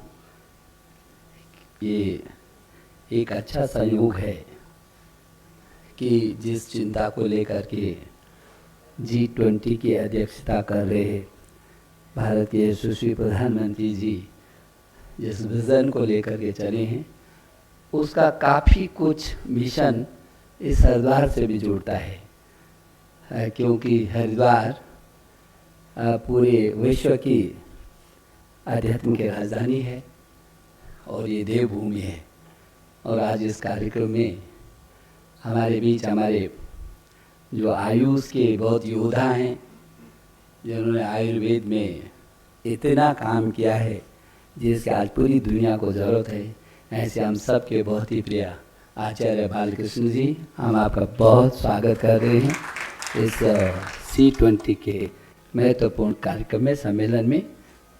आप पतंजलि के यशस्वी कुलपति हैं और आज आपको 30वीं बार D.Litt की उपाधि मिली है, इसलिए आपको बहुत सारी बधाइयाँ भी देना चाहते हैं। हमारे बीच विजय जी हैं जो पूर्व विदेश मंत्री विदेश सचिव रहे हैं और कई विषयों पर उनकी गहरी पकड़ भी है, एक गहरी समझ भी है। उनका भी लाभ इस C20 को मिलेगा ऐसा मेरा भरोसा है। आपका भी मैं स्वागत कर रहा हूँ यहाँ के सांसद होने के नाते। भास्कर राय जी हैं और हमारे बीच विशेष करके माँ अमृता जो इस सब को जिनके संरक्षण में ये अभियान चल रहा है, उनके प्रतिनिधि के रूप में अमृत चैतन्य जी, आपका भी इस देवभूमि में हृदय के गहराइयों से स्वागत कर रहा हूँ, आपका अभिनंदन कर रहा हूँ।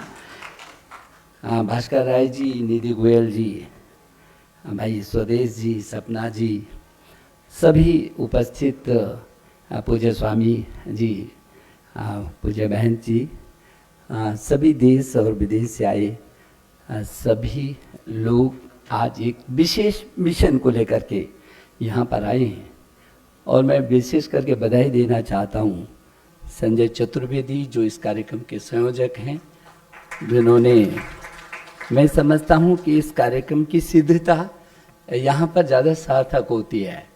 जिन सामाजिक संस्थाओं की सहभागिता की बात को लेकर के G20 के तहत C20 का ये अभियान चल रहा है, उसमें मंच पर बैठे हैं स्वयं आचार्य बालकृष्ण जी जो योग और आयुर्वेद की दिशा में पूज्य स्वामी रामदेव जी और आयुर्वेद की दिशा में जिस ढंग से आप काम करें, जिसकी सामाजिक चेतना और विश्व के कल्याण, मानवता के कल्याण के लिए जिनकी ज़रूरत है, और इसीलिए हम G20 को वसुधैव कुटुंबकम कहा है। यहाँ पर जो ये अपना प्रेम दिव्य सेवा मिशन है वो दूसरा बड़ा उदाहरण है। यहाँ पर यदि उदाहरण देखेंगे तो आपको हरिद्वार में इसकी प्रत्यक्ष मूर्ति दिखाई जा सकती है, दिख सकते हैं हम लोग। ये गुरुकुल कांगली जो विश्वविद्यालय है, तब 100 साल पहले क्या कल्पना लेकर के ज्ञान विज्ञान और अनुसंधान की दिशा में वो काम किया। सामाजिक क्षेत्र के लोगों ने राजनीति को कभी ऊपर नहीं आने दिया, बल्कि राजनीति का पोषण किया और समाज श्रेष्ठ रूप में उनको उदाहरण प्रस्तुत करके संरचना दी है। ये हमारा हिंदुस्तान, इसके लिए मुझे लगता है कि हम ऐसे भी वैश्वगुरु के रूप में रहे हैं। एतद् प्रसूतस्य सकाशादग्र जन्मनः स्वं स्वं चरितम शिक्षेरन् पृथिव्यां सर्वमानवा। सारी दुनिया के लोग कुछ तो लेकर के गए हमसे, जिसने भी पाया तो हिंदुस्तान से पाया। आज अच्छा परिवेश हो गया जब हिंदुस्तान को अपनी उन चीजों को विश्व के स्तर पर बांटने का अवसर आया है। मैं समझता हूं कि आप हरिद्वार में हैं, ये मैंने कहा कि आध्यात्म की दुनिया की राजधानी है, ये संस्कृति का बड़ा केंद्र है और प्रकृति का भी। इसको धरती का स्वर्ग बोलते हैं उत्तराखंड को। प्रकृति बेशुमार सौंदर्य बिखेरा है यहाँ पर। संस्कृति और प्रकृति से जब भी दुनिया का चाहे किसी छोर पर रहने वाला व्यक्ति क्यों नहीं है, कोई संस्था क्यों नहीं है, राष्ट्र क्यों नहीं है, जब भी इन दो से हटेगा तब तक वो विनाश के कगार पर पहुंचेगा। प्रकृति से जब जब हमने नाता तोड़ा है तब तक वो विकृति के रूप में गई है और विकृति हमें से विनाश का कारण हुआ है। आज अवसर आया है उस प्रकृति से आत्मीयता का संबंध बनाने का, जो हमको सब कुछ दे रही है। हम उससे सब कुछ ले रहे हैं तो केवल हम समझने की जरूरत है। हम उसका संरक्षण नहीं कर सकते, वो तो हमारा संरक्षण कर रही है, लेकिन समझने की जरूरत है।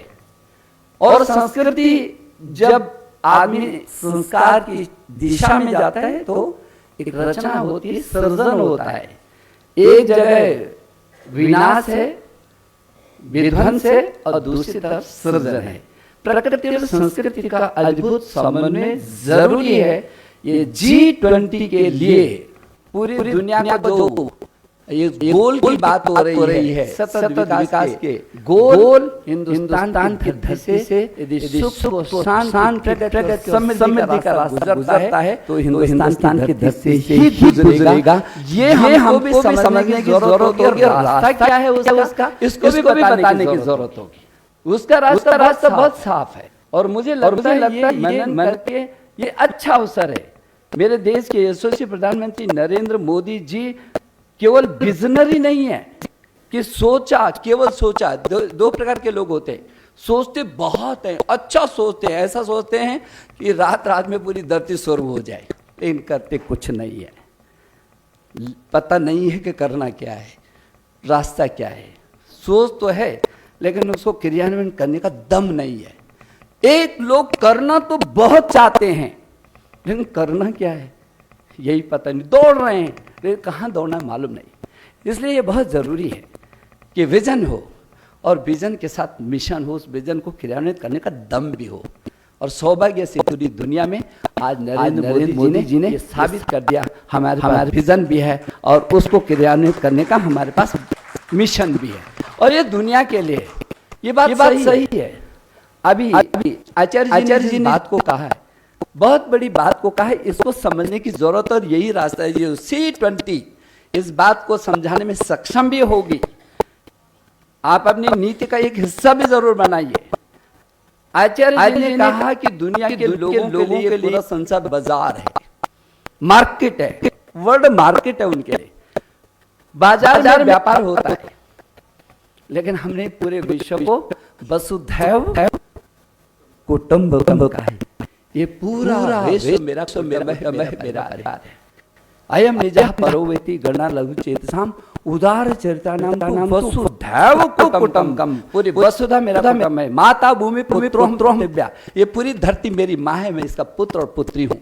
जिस दिन ये भाव हम दुनिया के फलक पर ले करके जाएंगे, जिसकी जरूरत है, और आज नहीं कल भी लोगों के समझ में आने वाला है, लेकिन जब बहुत कुछ खो चुके होंगे तो जाकर के समझे, तो उससे पहले ही ज्यादा अच्छा है कि हम एक मिशन पूर्वक इस बात को वहां तक पहुंचा सकने में समर्थ और सक्षम हो सके। और इसलिए परिवार में हमने कहा कि सर्वे संतु निरामया। इससे बड़ा विजन क्या हो सकता है पूरी दुनिया के लोगों के लिए?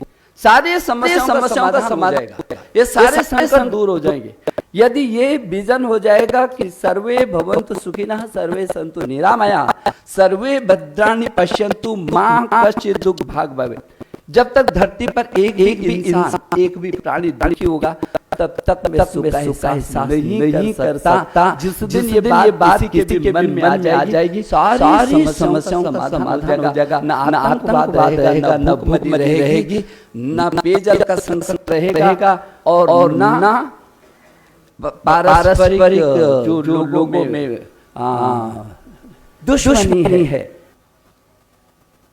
वो कहीं भी जन्मेगी। और इसलिए प्रगति भी होगी, क्योंकि जिस आत्मनिर्भर भारत की बात कर रहे हैं, हमारे संस्कृति बुंदी था।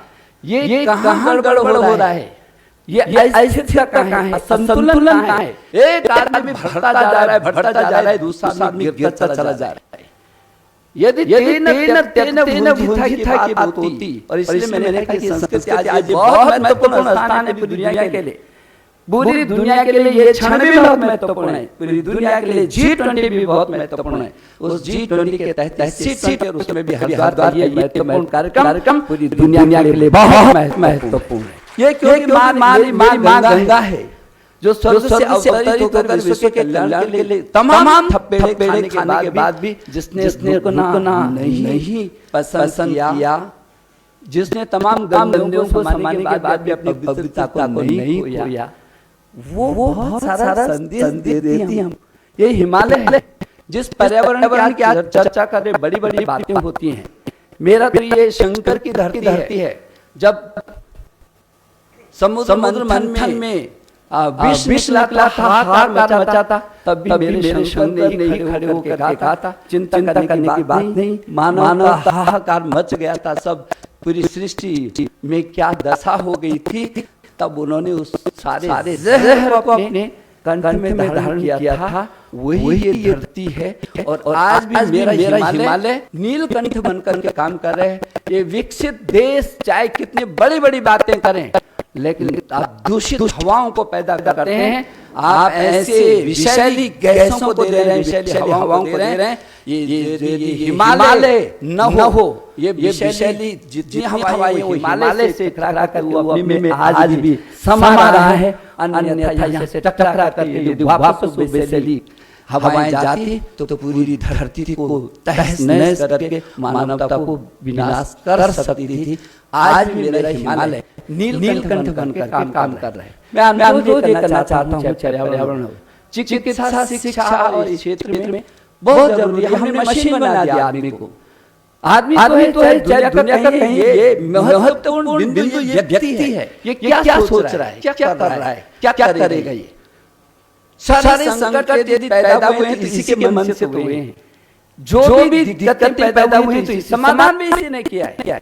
इसलिए हमने व्यक्ति को, मनुष्य को मशीन बना दिया, संवेदनाहीन कर दिया। मुझे इस बात की खुशी और गौरव है कि इस देश के प्रधानमंत्री के नेतृत्व में, उनके मार्गदर्शन में NEP 2020 हमने जो अभी बनाई भारत की शिक्षा नीति, वो शिक्षा नीति जीवन मूल्यों की आधारशिला पर खड़े होकर के ज्ञान विज्ञान अनुसंधान में पूरी शिखर पर पहुंचेगी। मनुष्य मानव बनाएगी और महामानव बनाएगी। मशीन बना दिया हमने मनुष्य को। क्या अपेक्षा करेंगे?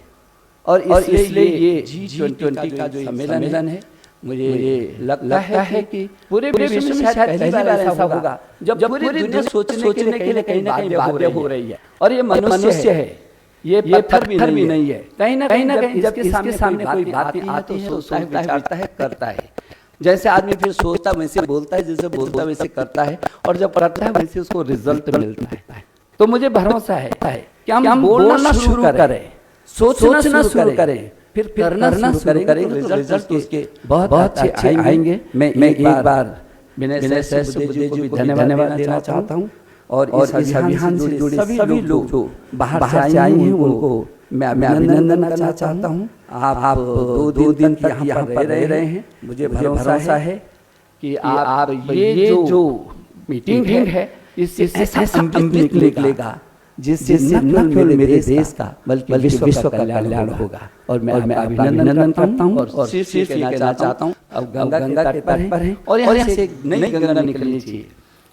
यहाँ से विचारों की गंगा, सुझावों की गंगा तो हो गई है, वीर पर्वत से पिघलनी चाहिए, और इस हिमालय से नई गंगा निकलनी चाहिए। मेरे दिल में न सही, तेरे दिल में ही सही।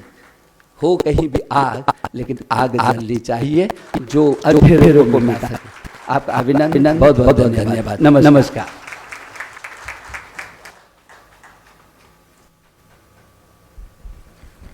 Thank you, Ramesh ji.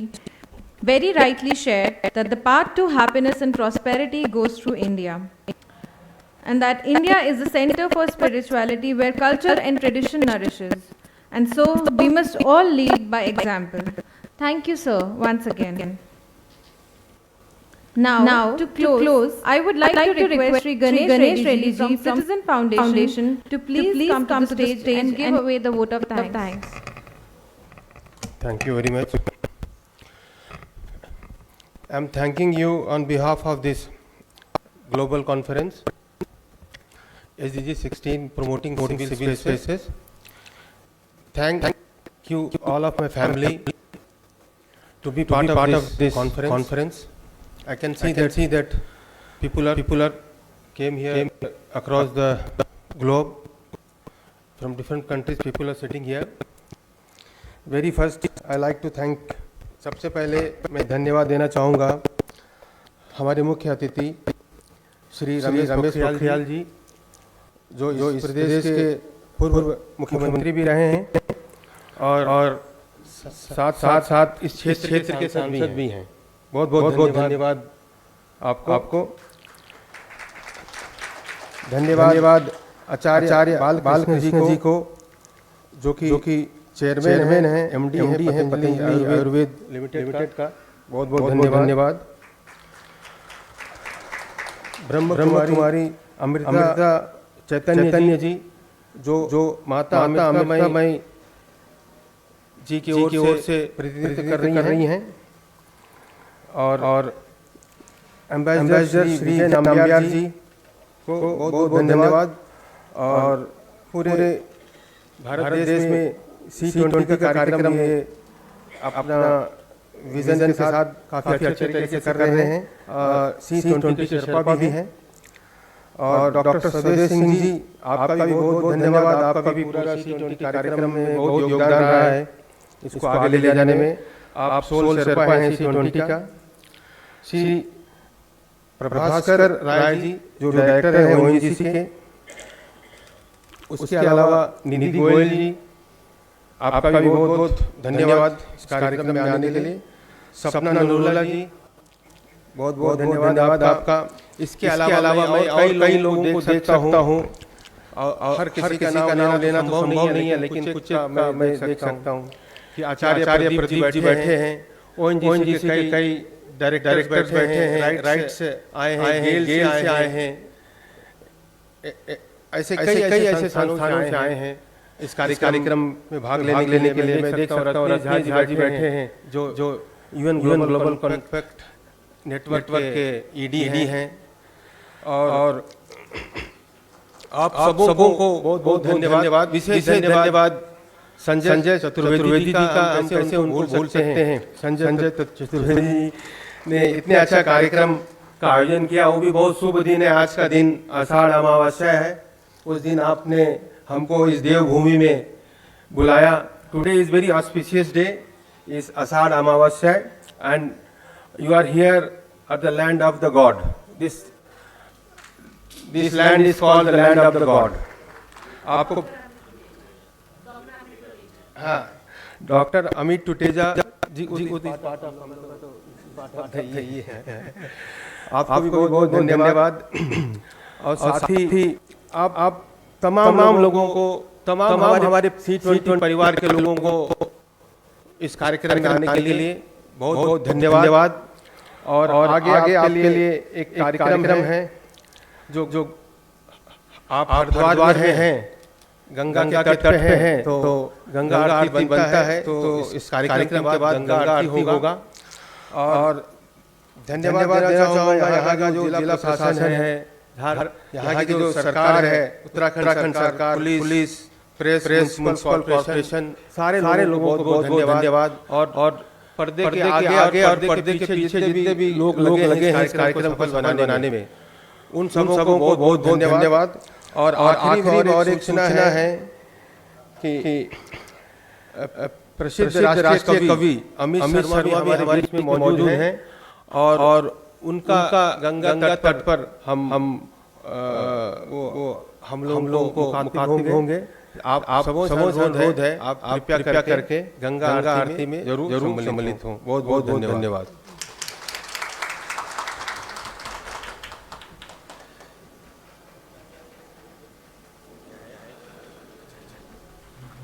सब लोगों से आग्रह है कि अपने स्थान पर ही बैठे रहें। हमारे अतिथि पहले यहाँ से एक बार बाहर की ओर निकलेंगे, उसके बाद ही सब लोग जाएं तो अच्छा रहेगा। सब थोड़ा सभी प्रतिनिधियों से आग्रह है कि सब लोग गंगा जी की ओर चलेंगे। वहाँ हरिद्वार का प्रसिद्ध चाट भी मौजूद है। उसमें भी चूंकि समय लंबा हो गया है कार्यक्रम का। हाँ, अतिथि भी जाएंगे। एग्जीबिशन लगी हुई है वहाँ, एग्जीबिशन